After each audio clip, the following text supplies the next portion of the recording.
The Baltimore Ravens secondary continued their domination so far through training camp. We talk about that, Rashod Bateman's fast start, and a lot more coming up next year on Locked On Ravens.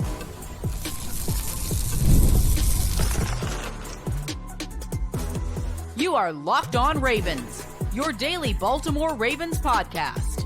Part of the Locked On Podcast Network, your team every day. Welcome into another edition of Locked On Ravens, your daily Baltimore Ravens podcast. I'm your host, Kevin Ostreicher of Ravens Wire. We're here with you on the Locked On Podcast Network, your team every day. Thank you so much for being here today and making Locked On Ravens a part of your day and your first listen each and every single day. We're free and available on all podcasting platforms. So in audio form, if you're with us, be sure to follow along and subscribe over there. If you're here with us in video form, be sure to like this video, subscribe to the channel. Really appreciate all the support, both audio form and video form. We're here for you 5 days a week on Locked On Ravens, plus more. We have bonus content for you, live shows we do. So if you want some Ravens coverage, we have you covered here on this show. Today's episode of Locked On Ravens is brought to you by Gametime. Download the Gametime app, create an account, and use code LOCKEDONNFL for $20 off your first purchase. Terms apply. We are chugging along here through Ravens training camp. Look, this is exciting. I mean, we didn't have much to talk about over the last, I don't know, maybe 2, 3, 4 weeks even. We still talked about stuff, obviously, but now we have actual updates. The guys are back at the castle. They're doing their thing. They're getting better, gearing up for the season. Day 3 of training camp in the books, and we are moving right along. So we're going to be talking about what happened yesterday in training camp, which sneak preview, the Ravens secondary continues to dominate. Rashod Bateman kept up his fast start. And then we'll just dive into general day 3 notes. We have another Nick Wright hot take. We'll just talk about in the very, very end of the show. I don't want to give too much attention, but I still want to just talk a tiny bit about that. We have details on Eddie Jackson's contract. So a jam-packed episode, and I mean that today. So we're going to be diving into it starting now. And the big story of yesterday was definitely the Ravens secondary. They continue to dominate and led by a bunch of guys. Honestly, we talked about Marlon Humphrey. We talked about Arthur Maulet, Nate Wiggins, Brandon Stevens, Kyle Hamilton. The whole bunch has been dominating. Well, Arthur Maulet, if you've seen the video, made a leaping, incredible interception. He leaped over Nelson Aguilar, and it was the play of the day for the Ravens during training camp. They have their play of the day thing they do. Then Nate Wiggins was dominant, and he's a guy that, again, a lot of people, they know the speed. They see the speed. I'm super excited about that personally. But then, again, I mentioned everybody just making plays. So, again, Ryan Mink, who does a great job, obviously works for the team and puts together a really good culmination of training camp notes. We'll go through what he had to say. First of all, it was really big because – all right, I guess first we should talk about Lamar, right? We'll get to Lamar. He missed his 3rd day of practice in a row. He did not practice on Tuesday, so he has not been able to get on the field for Baltimore dealing with his illness. Again, John Harbaugh said he's getting closer, but he's just going to get back on the field when he doesn't feel sick anymore. So, I mean, again, we'll give the daily Lamar Jackson updates until he's able to get back on the field because I know that's important, but at this point, that's just what it is. You know, there isn't really like any quote unquote like injury diagnosis. It's illness. So he just has to feel better, get back on the field. Doctors have to clear him. So no Lamar again on Tuesday. So it was Josh Johnson, Devin Leary, Emory Jones getting the reps at quarterback. And the secondary certainly taking advantage of those guys, as I mentioned. So Brandon Stevens, he broke up a pass intended for Rashad Bateman, who we're going to be getting to in the second part of the show. But he also went toe-to-toe with Mark Andrews. Brandon Stevens did. He had tight coverage on the end zone intended for Zay Flowers. So he has been all over the field covering everybody. And I know there's been some level of questioning, I think, with Brandon Stevens in terms of like, I don't know, what his second full season in his role is going to be. Because we know Brandon Stevens has been flip-flopping over the course of his career. He is entering year 4 right now. And there's been a lot of questions about, well, can he pick up where he left off? He had a great year last year. He was a really big part of Baltimore's secondary. But he's certainly picking up. Again, it's Zay Flowers, Andrews, Bateman. He's everywhere, covering everybody, doing everything, and that is so, so big. I mentioned Arthur Maulet. That interception was his 3rd in 3 training camp practices, so he has been all around the ball. Someone that not a lot of people were really sure about. Look, myself included, I will definitely admit this. I wasn't sure what he was going to bring to the table for the Ravens coming over from Pittsburgh, but it seems like, like the fountain of youth. It's not necessarily, I guess it is in a way, right? Because guys definitely look like the younger versions of themselves, especially vets. But it's like a fountain of rejuvenation almost for these guys, where they might have had a couple of bad years with their former team, might be looking like they're on the way out or like they don't have a lot left in the tank. And then they come to Baltimore and it's just this rejuvenation factor. Well, that's going to open the season as this team starting slot corner. He'll play alongside guys like Humphrey and Stevens and whatnot. Marlon Humphrey did allude to the fact that both he and Brandon Stevens might get some snaps in the nickel this season. But we know the Ravens love, again, on the outside, they love their three-corner rotations. So, if we put the pieces together, that'll be Marlon Humphrey, Brandon Stevens, and Nate Wiggins this year. But then having Maulet as an option there, those corner rotations really only work if you have a good slot corner. And so with the Ravens, when Tavon Young was healthy, right, that was a guy who we can go back when he was healthy, that corner rotation was incredible. So Marlon has looked good, and he said that he dropped some weight. I think he's down to around 190, was playing around 200 last year. So he looks really good and feels good. Again, he's undergone his body transformation just like Lamar. So it's the off season of body transformations for this Ravens team, and good for them, honestly, right? Feels like, just guys didn't look or feel like themselves last season. And look, certainly for Marlon, he's a guy that struggled with the injuries last year, struggled with health. And I think that's a lot of what it was, where he didn't have a great year by his standards last year. We certainly talked about that, where it felt like a pretty big disappointment considering what we know Marlon Humphrey can be. But this is a guy who's only 28 years old, right? This isn't like a 32-year-old corner or anything. Still 28 years old, just turned 28, actually. And he's a player that, when healthy, I do believe, again, is he in like top 5 corner conversations right now? Probably not, but I still put him in top 10 to 12 corner conversations, no doubt. I think he's still that good of a player. I just think, again, last season has lingered with a lot of people based off of how disappointing it was, the end to it. And I think then people latch on to the disappointing parts of it, which do include Marlon Humphrey. Now, I think as well, really important part of this, and we talked with Sam and Joku about this yesterday, is the other depth in the secondary. So not, the stars, they have those, right? Marlon, Brandon Stevens, and Nate Wiggins, all those guys. But it's the other depth pieces to complement the stars. So guys like Jalen Armour-Davis, who had a breakup in practice yesterday. It was on Rashod Bateman, and then that was almost picked off by Arthur Maulet as well. So Arthur Maulet saying, give me all these interceptions. Let me get them. But John Harbaugh had a lot of praise for both Jalen Armour-Davis and Pepe Williams, saying they've put in a lot of work. Now, I do think with the depth Baltimore has added in their secondary, and even I don't even know if really that had that big of an effect on what I'm about to say here, but it feels like those two are competing for one spot. Armour-Davis and Pepe Williams, they're competing for one spot. Because if you think about it, I think they keep 6 corners, and that is Marlon Humphrey, it is Brandon Stevens, it is Nate Wiggins, TJ Tampa, Arthur Maulet. Those are your 5, right? Those are your first 5. The 6th, I think, comes down to Jalen Armour-Davis and Pepe Williams. That's just, I think they keep 11 defensive backs, 6 corners, 5 safeties. I think they have their 5 safeties, and I think they have their 6 corners. It's just a matter of who wins that final 6th cornerback spot. So that's going to be big, because I think for the Ravens, again, ideally you're not relying on Jalen Armour-Davis a ton this season, because hopefully everybody in front of him stays healthy. Or if it's Pepe Williams, same thing, right? Either one.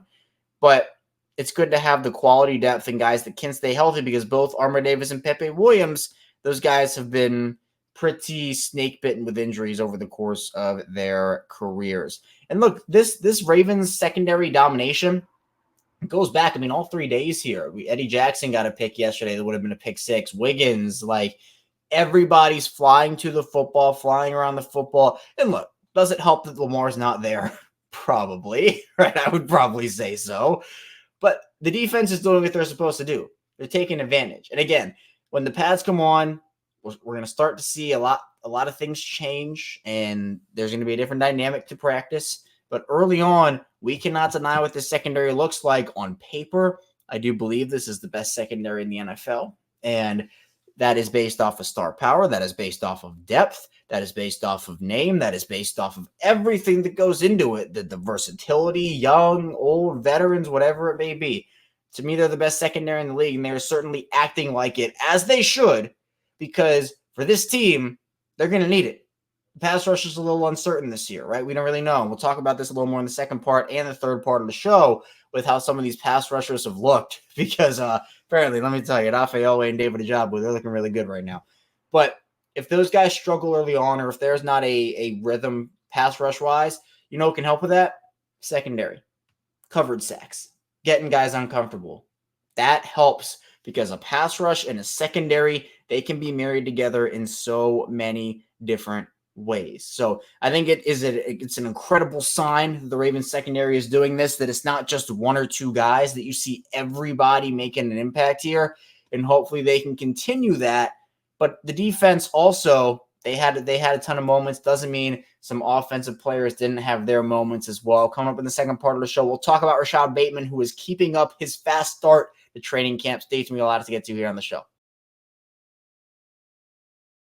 First, the show is brought to you by Gametime. I love going to MLB games during the summer, and for me, I have a ton of great memories. Just, growing up, going to the ballpark, getting a hot dog. Like, it's been a bunch that I can just go back and recall and remember, and I really look forward to making new memories every single season. I try to go to a couple every year. Gametime is an authorized ticket marketplace in Major League Baseball. It's made getting tickets faster and easier. Prices on the Gametime app actually go down the closer it gets the first pitch. With killer last-minute deals, all-in prices, views, and receipt, and the lowest price guarantee. Gametime takes the guesswork out of buying MLB tickets. And on the Gametime app, again, here in Baltimore, the Orioles, during that second half push, Gametime has all of your ticketing needs there. Plus, talk about the Ravens, preseason coming up, regular season coming up, Ravens football is back, and Gametime has it covered as well. Now, the Gametime app has a ton of amazing features, my favorite being last-minute deals. You can save 60% off buying last-minute tickets for sports, concerts, comedy, theater, and so much more. Plus, the app in general on Gametime,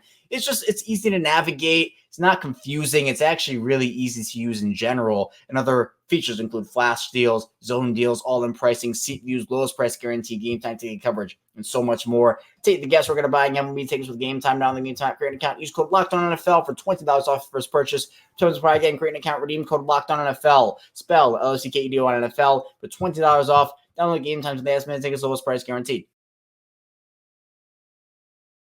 We're back for a second segment of Locked On Ravens, a midweek edition of the show. Kevin Oestreicher still rocking out with you here on this edition, and really appreciate everybody again for tuning in today and making Locked On Ravens a part of your day and your first listen each and every single day. And be sure to make your second listen Locked On NFL. I host that show over on Mondays. We give you 5 days per week over there of NFL content in general. So if you want the inside scoop on some of the Ravens' biggest opponents, be sure to check out me and our other hosts over there on Locked On NFL. Now, I mentioned the secondary. We talked about that entire first segment. They are dominating so far through training camp, an incredible sign. But again, that does not mean that some of these offensive players not having their way as well. And that includes Rashod Bateman. There are a couple of names that keep popping up here and have kept popping up over the first couple of days of Ravens training camp. Arthur Maulet is one. Rashod Bateman is another. Bateman has had a torrid start. We mentioned his day yesterday with Sam Njoku. So if you want more Rashod Bateman analysis and just Ravens talk in general, be sure to check Sam and I out talking about that on yesterday's show. And Bateman did have a good day on Tuesday again, as he ended up having a juggling catch on a third on the sideline against Marlon Humphrey and Ardarius Washington there. He also had a shifty catch after he had a short catch over the middle. He cut back and got around Roquan Smith, burst up the field apparently. This is exactly what you want to hear early on from Rashod Bateman, because we heard him talk to the media. He said the foot feels fine. He feels good, feels healthy. Things are behind him. He's ready to move forward and get to action. That's what the Ravens need out of Bateman this season, right? They have put a lot of belief in him. They've put a lot of trust in him to be a guy that can step up and take on that number 2 wide receiver role and really hold on to it and maximize that this season. And so far, look, we're only a couple days into training camp, right? He has not gotten throws from Lamar Jackson. We're still waiting for that chemistry to be on full display, because I think right now, people should be excited about Rashod Bateman. I am. I'm excited to hear all these updates and to kind of see this all unfold. But I think when we see that first Lamar Jackson to Rashad Bateman highlight, or we hear about Lamar and Bateman connecting a ton over the course of training camp, that is when I think for a lot of people, the excitement will truly start to set in. Now, this has to, first of all, continue through training camp. It has to continue. The most important part is during the season. I'm not going to sit here and say, oh, well, guess what? Rashad Bateman's had three great days of training camp to start. He's going to break out this season. I can guarantee it. No, I can't guarantee that. I can't, because you know why? In the grand scheme of things, training camp does not matter. The regular season matters. But you do establish good habits in training camp. You establish good chemistry in training camp.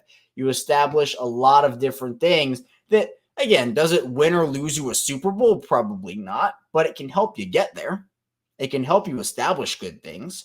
And so even if it's not Lamar throwing to him right now, just to see him do this, to hear him do this, it's an encouraging sign, especially because when you talk about, players who need to step up for the Ravens to maximize this team this year, Rashod Bateman is near, maybe even at the top of that list. So I think it's, again, a thing that it couldn't have gone any better to start for Bateman, especially because he doesn't have Lamar there. So he's taking advantage of the opportunities. But we do know that it just feels like Lamar and Rashad just can't get on the field at the same time. Lamar's not there. Rashad's not there. Lamar's not there. Rashad's not there. So, again, hopefully Lamar gets better soon and he's able to get back on the field. He's feeling good, and that will be able to, again, start and kickstart that chemistry overall. So, to me, that's a big part of everything that's going on for the Ravens in training camp. Bateman is probably look, based off of what everybody's been saying about Bateman to me is probably the biggest storyline at camp so far because of what he's been able to do, how good he's looked apparently, and that is really important. But also Tez Walker, who, didn't really hear a ton of him in the first couple of days for the Ravens. On Tuesday, he apparently got in the act with a deep reception from Emory Jones. Shout out to Jez Rebeck for that little detail right there. But it's, again, this youth is going to have to step up. And Tez Walker's a very intriguing, interesting player here because he starts as the number 4 guy behind Flowers, Bateman, and Nelson Aguilar. If stuff goes really wrong for the Ravens this year, he probably steps up to number 2 because maybe Bateman gets injured, doesn't have a good year, and then he jumps Aguilar. I think ideally and this maybe is a bold prediction. I don't know. Maybe it is, maybe it isn't. But my bold prediction is that Tez Walker finishes the year as Baltimore's number 3 receiver and establishes a pretty big multi-level role in this offense. And that's not because Nelson Aguilar isn't good or anything. I think that's not the case. Aguilar has proven to be a steady veteran in his role, good fit for Baltimore's offense. But I think they want to use Tez Walker and get him involved. And I feel like with what he brings to the table and his skill set, he could be able to make a really big impact overall. So both Tez Walker and Rashod Bateman getting in the action on the offensive side of the ball. And we also hear about the offensive line and some of those combinations. Daniel Falele is apparently a pretty intriguing option at right guard. I think, again, a lot of people understand that Roger Rosengarten is probably going to win that right tackle job. Now, Patrick McCary is getting reps there, but John Harbaugh, did end up saying he's going to move around a lot. So I still think that's Rosengarten's spot unless something crazy happens. But that right guard spot, because left guard, I'm pretty sure is going to be Andrew Voorhees. I feel like that's what it's going to be. But that right guard spot, everybody thinks, all right, well, what about Ben Cleveland? What about Ben Cleveland? Daniel Falele kicking inside is super intriguing if we're being honest here, because that offensive line needs a ton of answers, right? And so we heard from multiple different accounts here that Daniel Falele, it's been an up and down process through OTAs, through minicamp, even through the earlier portion, day 1 of training camp, he was laboring a little bit, but he ended up looking, not that bad in terms of right guard. It's potential for him. So he made solid blocks during 11-on-11s here, and it's beginning an upswing, right? Maybe he didn't start off so great, but he has an upswing here, which is really, really good. So they're giving it a shot. They're seeing how it goes. They're experimenting with guys, seeing who fits where. Can a guy maybe step up where they didn't expect him to step up here? So the Falele at guard thing is, I think maybe I talked about it once or twice, but I didn't really give it a ton of thought. But it is a really intriguing option overall. I know the offensive line is still struggling a bit with some false start, pre-snap penalties. Got to take those laps, but that is 100% to be expected, especially early on with a group that, again, lost 60% of their offensive line. So not really a shock there. And again, a lot of people are excited about the Derrick Henry, Lamar Jackson combination. Lamar not out there, but another combination they're excited for, and I'm excited for it. Patrick Ricard and Derrick Henry, and there have been some oohs and ahs apparently at training camp about that. And also Devin Leary and Deontay Hardy had a 20-yard completion. I think that was over on the far field, if I'm not mistaken. I'm remembering what I read earlier. So really intriguing, but also we have some more notes from day 3 of training camp talking about the pass rush. I mentioned that. So going to be a jam-packed final segment as we talk about remaining day 3 training camp notes, Nick Wright's crazy hot take, Eddie Jackson's contract, quotes, a lot more. Got a ton to get to on Locked On Ravens. First, this show is brought to you by eBay Motors. Passion, drive, and patience, the formula for winning championships, is also what keeps ride or die alive. eBay Motors is everything you need to maintain your vehicle and level up to peak performance. Superchargers, roof racks, exhaust kits, LED headlights, and more, whether you're into speed, power, or style. eBay Motors has it covered. With over 120 million to parts for number one ride or die. Always find exactly what you're looking for. And with eBay, guaranteed to fit your part is guaranteed to fit your ride every time or your money back. Because with eBay Motors, you're burning rubber, not cash. All the pricing you need, the prices you want, it's easy to make your car the MVP and bring home huge wins. Keep ride or die alive at ebaymotors.com. Eligible items only. Exclusions apply. eBay guarantee fit only available to U.S. customers. We are back. Our final segment of Locked On Ravens, midweek edition style. Kevin Oshak is still here with you. Really appreciate everybody for tuning in today, whether you are in video form or audio form. Again, we are in both. So if you like to watch, we are here for you on YouTube, where you can, see my face, my background, and everything. But if you're an audio listener, you like to listen to your podcast in audio version, we completely had you covered. That's where we started off this thing 5 years ago. And we're coming up now on my 5-year anniversary of this. So it's really exciting, again, to see how we started off in audio form. We also grew the video form as well. But again, audio form's the OG, video form. We built that up as well. 7,000 subscribers a couple months ago. So if you're on the journey to 8K, you want to subscribe over there to help out. Really appreciate that. If you want to listen in audio form to help out as well, appreciate that as well. Now, another couple of notes from training camp as we kind of wrap up the notes portion. But again, there's a lot here, and it's exciting, right? Football's back, and this is what we want to talk about as we gear up for the 2024 season. Now, I mentioned the pass rushers. Odafe Oweh had to be talked to by John Harbaugh to dial it back a little bit because he has been so dominant, and he's been in that backfield a ton. He beat Ronnie Stanley, and he had to talk about, Harbaugh and Oweh had to have a conversation about not getting so close to the quarterback. Oweh is itching to hit something and hit somebody. Now, again, the pads are not on. The Ravens will have a joint practice with the Green Bay Packers. They'll go through that. So that's an opportunity because, again, in practice, and we talk about this every year, right?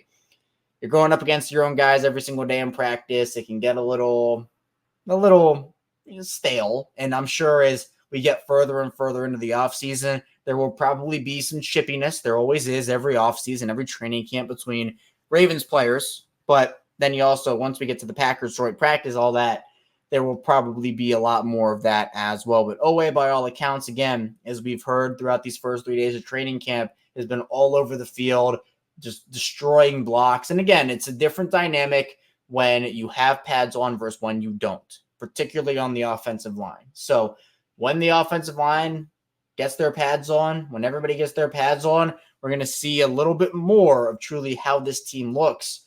But for now, it's a really good sign. Both he and David Ajabo are getting to the quarterback and disrupting in the backfield. Trenton Simpson, another, physical day for him. I think he ended up, I see Ryan saying that he knocked back Salah on a screen pass to get to Justice Hill.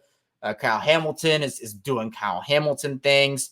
He ended up reading an outside swing pass, to Derrick Henry, and he would have rocked the running back. So He also had a nice couple of plays. Otherwise, Eddie Jackson sniffed out a misdirection to Malik Cunningham. So again, really great stuff from Ryan here and everybody out there. So we'll continue the training camp updates here on Locked On Ravens. And again, it's really exciting. So be sure to keep it here on Locked On Ravens for all of that in one place. Well, let's get into the remaining things we have to talk about. A couple of quotes here from day 3. Particularly, you got Nate Wiggins, who something that stood out to me about what Nate Wiggins had to say was trash talk is a big part of his game and, gives him confidence and he's able to back it up most of the time. Now, again, nobody can back it up 100% of the time, especially in football, but that gives him confidence. And he said, getting in the receiver's head, and some receivers talk, some receivers don't. He also has a new nickname, apparently. Marlon Humphrey gave him a nickname of Nasty Nate. So Wiggins says it's not the official nickname yet. Maybe it'll become official one day, he said. But, Wiggins, he exudes a lot of confidence. He seems to be like a fun guy. So it feels like he's a good fit for the Ravens secondary. And again, they're going to be relying on his speed in a huge way. Marlon also talked about the excitement of having Eddie Jackson with the Ravens and said he really didn't have to make any new friends because of all the connections, obviously, to him, to Derrick Henry, Lamar Jackson, Zay Flowers, that list goes on. So he comes in, he's right at home in Baltimore, and that's why Eddie, talked about on Monday why it was a perfect fit for him and why he felt like he was right at home. And, John Harbaugh, a lot of praise for a lot of guys, talking about Daniel Falele, giving him an opportunity at right guard. I mentioned the Jalen Armour-Davis and Pepe Williams praise he gave. So a lot of good moments from training camp so far. They just got to keep it going, though. They just got to keep it going. Now, Nick Wright had a take about Lamar Jackson. Where have you heard that before? He ended up so first of all, the actual segment was about, John Harbaugh on the hot seat. And he said it's kind of a weird spot right now. Baltimore made the AFC Championship game, so, it's whatever. And then he started comparing Lamar Jackson and Dak Prescott. And it was like, when you talk about Lamar and Dak, he did admit, Lamar's been by far the better regular season quarterback, which is true. But then he started talking about the playoffs, and Nick Wright, I've talked about him here before. Obviously, he's made headlines, and he said that there are more similarities in statistical career regular season versus postseason success to Dak and Lamar than people would like to acknowledge. And then he said he would argue that Dak has been the better playoff quarterback than Lamar. Mind you, Dak has not made a championship game. Mind you, Dak has also had historic playoff collapses. Mind you, and look, Dak is a good quarterback. Lamar is better by a lot. And look, Lamar's not been a great playoff quarterback. I'm not going to sit up here and say, Lamar's this perfect playoff quarterback. He's not. He's not. And again, my thing here is I will praise when praise is due. I will criticize when criticism is due. Lamar has not been a great playoff quarterback. And now, is it all his fault? No, but he does deserve blame for it. So to me, and by that, I mean for the Ravens' lack of playoff success over the course of his career. Like, part of it is just, you can talk about John Harbaugh, receivers, whatever, but it's a big part of it is Lamar, right? Lamar's the quarterback. Lamar's going to get that flack. But to say Dak is a better playoff quarterback than him, like you even argue that point, I think both guys are 2-5. Both guys have had, stinkers. Both guys have had good games. But Dak has not made the championship. I mean, if he had made an NFC championship, if he had made the Super Bowl, like again, the argument for people about Burrow over Lamar is, Burrow made the Super Bowl. But none of these guys have won one. And I'm taking the guy who has the accolades, who's a 2-time MVP. We're Dak's MVPs, right? We're Dak's MVPs. So that's kind of where I'm at with that whole situation. Again, don't want to talk about it too much. But again, does Lamar deserve criticism for his playoffs and his record there? Sure, right? He does. The playoff performance has not been there for him for the most part. Now, he does have dominant playoff performances too, right? That Texans game, people are quick to forget about that Texans game, and everybody points to Kansas City, which Kansas City was not good. It was not good. We can all acknowledge it was not good. And the playoffs have to be better. He has to be able to perform better in the playoffs. But Dak Prescott, like, come on, what are we doing here? And then again, we got the contract specifics for Eddie Jackson. Aaron Wilson put those out. It's a 1-year deal for the Ravens, $1.5 million with $1 million total guaranteed, $250,000 signing bonus, and I believe another portion of the guaranteed money because it was $1 million in total guarantees. And there was one other aspect. of it from Aaron Wilson, and that is, if I can find it quickly, I lost the tweet. But first of all, $1 million guaranteed for Eddie Jackson is a steal, and we can compare that to the Geno Stone deal, where he got 2 years, $14 million, and Geno is he's younger, and Eddie Jackson has been okay over the last 2, 3, 4 years. So, I mean, based off value, it kind of makes sense for both guys. But Geno Stone, at his contract point, didn't make a ton of sense for the Ravens, considering they had Hamilton and Williams already. Eddie Jackson on a near minimum is a pretty big steal and exactly what the Ravens needed. It's the argument about Justin Simmons, right? Would you want to spend $5, $6, $7, $8 million per year on your third safety? Simmons is an awesome player, but that doesn't make a ton of sense in the grand scheme of things. So I do think that the Ravens made the right call here, even though I would have loved Simmons with the Ravens. I think Jackson just makes more sense contractually, role-wise, and I think it'll work out pretty well for both parties there. That's all I have for you here today, though, on Locked On Ravens. Thank you so much for tuning in today to the show. Again, be sure to like and subscribe in video form, follow along and subscribe in audio form as well. Come up tomorrow. More Ravens content for you. Stay tuned. I'll see you right back here tomorrow on Locked On Ravens.